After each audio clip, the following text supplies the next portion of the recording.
भगवान् मलाई उठाएर लैजाऊ भन्नु पनि सक्दिनँ म। बाफ्रे त्यस्तो गाह्रो भएको छ।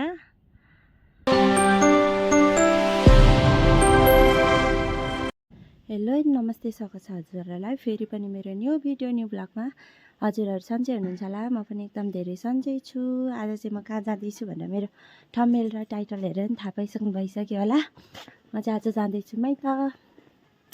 अब हिँड्दै जानुपर्ने हुन्छ नि त।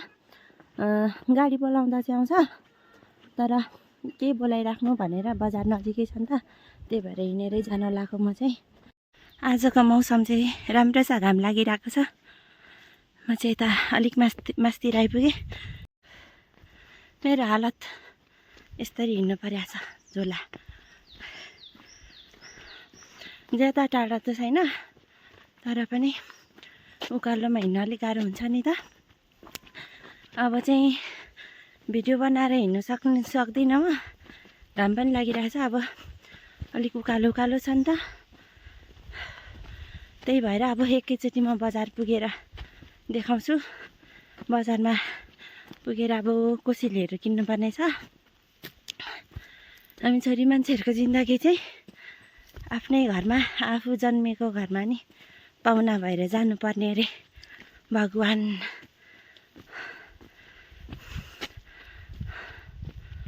म जस्तो को हुनुहुन्छ होला, त्यहाँदेखि यहाँ आइपुग्दैखेरि यस्तो गलेँ होइन। बजार पुग्न चाहिँ निकै लाग्छ, निकै भन्दा नि अब 10 मिनट जस्तो लाग्छ। घरदेखि चाहिँ 15 मिनटमा पुगिन्छ बजार जानु चाहिँ। तर उकालो छ क्या, म हिँड्नु सक्दिनँ त्यही माथि। घाम लागेर यस्तो बिजोग भएको छ जिन्दगीमा। अब कतिखेर पुग्छु थाहा छैन। कहिले बजार पुगेपछि त गाडीमा जानु पाइन्छ, अनि आनन्द हुन्छ, हिँड्नु पर्दैन नि त। गाह्रो छ। यो चाहिँ कपासे भन्ने ठाउँमा आइपुगेको छु। यो ठाउँ त मैले अगाडिको भ्लगमा पनि देखाएको छु होला। त्यो परको निलो टिन भएको चाहिँ हाम्रो घर हो। यता पर्छ पौवा सारताप त हाम्रो बाजेको घर। अब यो उकालो चढ्नुपर्ने हुन्छ। म चाहिँ हिँडेर आउँदाखेरि यहाँ आइपुग्दा हालत खराब भइसक्यो। मलाई चाहिँ सिम्पल देख्नु भइरहेको होला, किनकि म धेरै ज्यादा मेकअप गर्दिनँ नि त। जाँदा नि मेरो सिन्दुर चाहिँ छुट्दैन। सिन्दुर र लिपस्टिक चाहिँ लाउँछु, त्यति हो मेरो मेकअप भनेको चाहिँ। बाफ्रे आज अब यो उकालो चढेर जानुपर्ने हुन्छ माथि, तर त्यति धेरै टाढा चाहिँ छैन। अब यो उयो देखिरहेको उकालो बाटोदेखि थोरै मासतिर गयो भने चाहिँ पुगिहालिन्छ। गाडी चाहिँ भर्खर फिदिममा आउँदैछ अरे नि त, अनि त्यही भएर अब चाहिँ बस्छु, निकै बेर बस्छु। यहाँ चाहिँ शीतल पनि छ नि त। यो जङ्गलमा चाहिँ त्यति साह्रो घाम आउँदैन क्या। अहिले चाहिँ जङ्गल अब फाडेर धेरै नै खाली भइसक्यो, नत्र यहाँ चाहिँ पहिले कालो हुन्थ्यो क्या यो जङ्गलमा चाहिँ। अब चाहिँ म यहाँनिर एकछिन सुतेर जान्छु, मलाई लास्टै गाह्रो भएको छ। भगवान् मलाई उठाएर लैजाऊ भन्नु पनि सक्दिनँ म। बाफ्रे त्यस्तो गाह्रो भएको छ। म चाहिँ अब यहाँबाट हिँड्नुपर्ने हुन्छ, यसरी बसेर मात्रै हुँदैन नि त, ढिलो हुन्छ। म चाहिँ अब माथि पुगेर देखाउँछु। तर चाहिँ म भिडियो चाहिँ बनाउने थिइनँ, पुग्न लागेको छु। यहाँ पर चाहिँ अब म तपाईँहरूलाई देखाउँछु। यहाँ पर चाहिँ एकजना आन्टीले माथि चाहिँ दाउरा काट्दै हुनुहुन्छ। यो चाहिँ अब आफ्नो प्राइभेट यो जङ्गल होइन नि त, यो चाहिँ सरकारी जङ्गल पर्छ। यसरी चाहिँ कसैले पनि नकाटिदिनु होला भन्छु, किनकि वन जङ्गल यो रुखहरू काटेर पुरा उयो भइसक्यो। यसरी चाहिँ अनुमति बेगर चाहिँ नकाटिदिनु होला। म जानु चाहिँ सकिनँ। आन्टी को हुनुहुन्छ चिन्नु चाहिँ चिनिनँ, तर त्यसरी मेरो भिडियो हेर्नुहुन्छ भने त्यसरी नकाटिदिनु होला। सायद यतै नजिकैको आन्टी हुनुहुन्छ होला जस्तो लाग्यो, यतै राङ्कीतिरको। यसरी चाहिँ वन जङ्गलहरू त्यही पनि सल्लाह होइन, सल्लाह त यसरी काट्न मिलेन नि त। यो सरकारी जङ्गल पर्छ यिनीहरू चाहिँ। त्यो यस्तो उत्तिसहरू मकेकोहरू अनुमति लिएर काट्दा हुन्छ, तर यसरी सल्लाह चाहिँ नडालिदिनु होला। म जानु चाहिँ सकिनँ। एकजना दाइले चाहिँ गाली चाहिँ गर्दै हुनुहुन्थ्यो यहाँ तलबाट। कति गाली गऱ्यौँ सुन्नै भएन क्या, पुरा सल्लाह ढालेर पुरा काट्दै हुनुहुन्छ क्या। अनि अब अलिअलि भएको जङ्गल पनि यसरी अनुमति बेगर काट्नु थाल्यो भने त अनि के हुन्छ अनि यो संसारमा। आया मैले चाहिँ भन्दै मात्रै थिएँ, यहाँनिर चाहिँ त्यसरी एउटा दुइटा होइन क्या, यहाँनिर धेरैवटा काट्नु भएको छ बाटो छेउछेउमै। तपाईँहरूले देख्न सक्नुहुन्छ। यहीँ वन कार्यालय यहीँ मास्तिर छ, उहाँहरूले के हेर्नुहुन्छ होइन थाहा भएन। यहाँनिर यसरी बाटो छेउछेउकै यहाँ परतिर छ एउटा यहाँको, अनि यता उता मास्तिरतिर अनि यता परतिर सबै काट्नु भएको रहेछ क्या। अनि के एउटा काटिसक्नु भएको रहेछ, यसरी चाहिँ नकाटिदिनु होला होइन।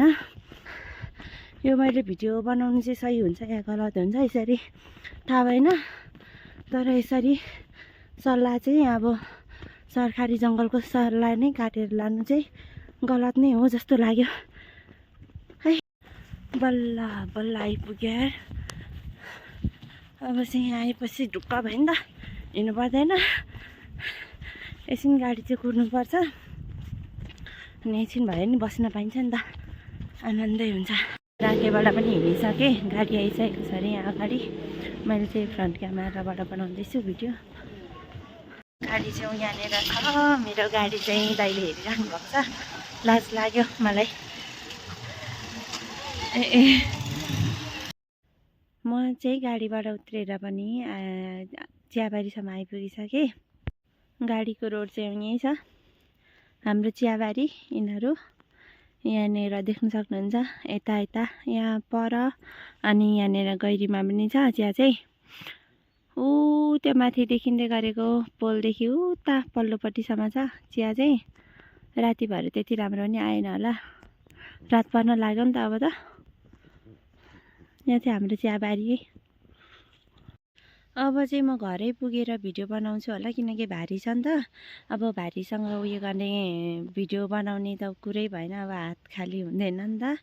चटक मेरो ज्याकेट च्यातिन्छ हौ, फुच्ची नगर्न। यहाँ छ मिठाई ल। अब यसलाई यो दिनुपर्ने हुन्छ। लु लिएर जा, लु जा। अबे खोल्नु जानिनस्? हाम्री कान्छी फुपू यसलाई मिठाई खोलेर दिँदै हुनुहुन्छ।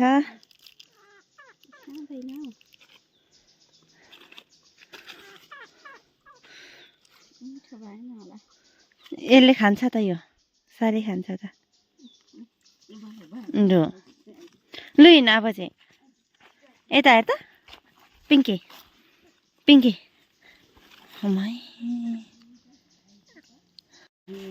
यता हुनुहुन्छ हाम्रो कान्छी फुपू, यता हाम्रो माइली फुपू।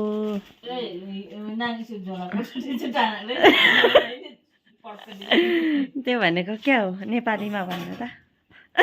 यता हुनुहुन्छ हाम्रो बाजे, हाई भनिदिनु बाजे। यस्तो बाबा खै न, यस्तो गर्नु न, हाई भन्नु न। नातिनी भेटेर कस्तो लाग्यो? बाबा नातिनी भेटेर कस्तो लाग्यो? राम्रो लाग्यो नि, खुसी लाग्यो। कति राम्रो भयो बहिनी, कति राम्रो भयो। के पाएको? आलु गुन्द्रुक पाएको नि। भदैनी आउँदा नि आलु गुन्द्रुक पकाउने हाम्रो फुपू। मासु पकाउनु पर्दैन, मासु।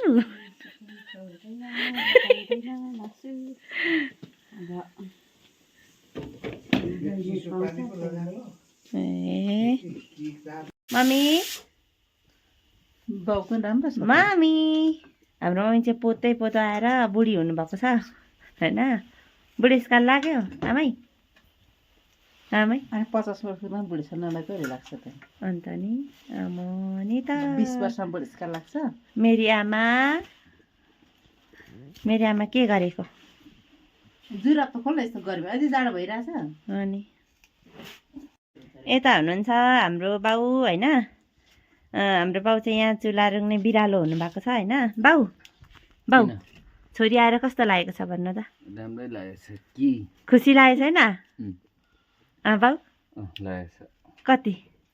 कतिको खुसी लागेको छ कति कति नि हाम्रो बाउ चाहिँ फोन हेर्नुमै व्यस्त हुनुहुन्छ छोरी आउँदा नि मतलब छैन हैन अनि किन हो देखिराखेको फोन प्यारो कि छोरी प्यारो फोनै प्यारो भइरहेछ नि अहिले त आमा हाम्रो बाउलाई फोन प्यारो भयो अरे छोरीको कामै छैन मतलब छैन अब हो त बाउ